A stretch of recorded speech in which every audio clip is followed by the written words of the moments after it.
Abena, I'll come to you. Let me give it to Honorable Minister responsible for government information. I'll come to you.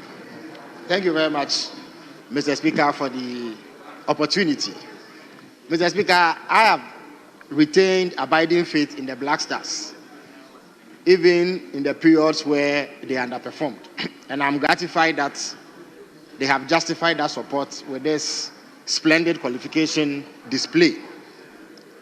Mr. Speaker, in the aftermath of the qualification, a number of issues have come to the fore, which I believe merits our attention.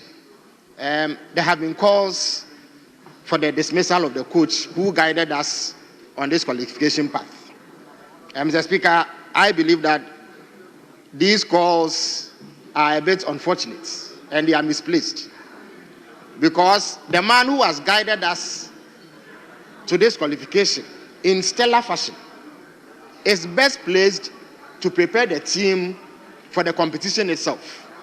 Because the way national teams work these days, there's hardly any time for the team to camp for an extensive period in order to hone their tactics and prepare for the competition itself. So it will be a tragic mistake to dismiss the coach and hire a new person who will have very little time to prepare the team. The competition is in about 7 months, but in between that period, the team will not be camping for more than 3 or 4 occasions. And that time is simply too short for any experimentation.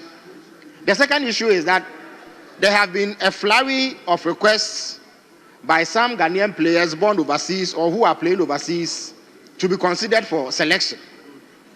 And many people have expressed outrage at these developments and demanded that only players who were available for the qualification series should be considered. Mr. Speaker, I call for some caution in the way that we approach this matter.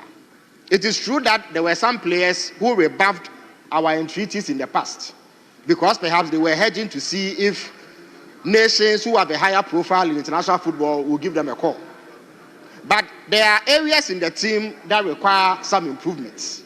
And therefore, I will call for sober reflection on this matter so that in the areas where we are weak, if there are players who have shown greater ability than the current players we have, we consider them based, of course, on merits, because there is something to be gained from doing so. Sometimes, if we are not careful and we act out of emotion, we may make mistakes that will come back to haunt us. So on that note, I commend the team highly, I commend the coach highly, I commend the Minister for Sports highly for supervising this impressive qualification. Thank you very much.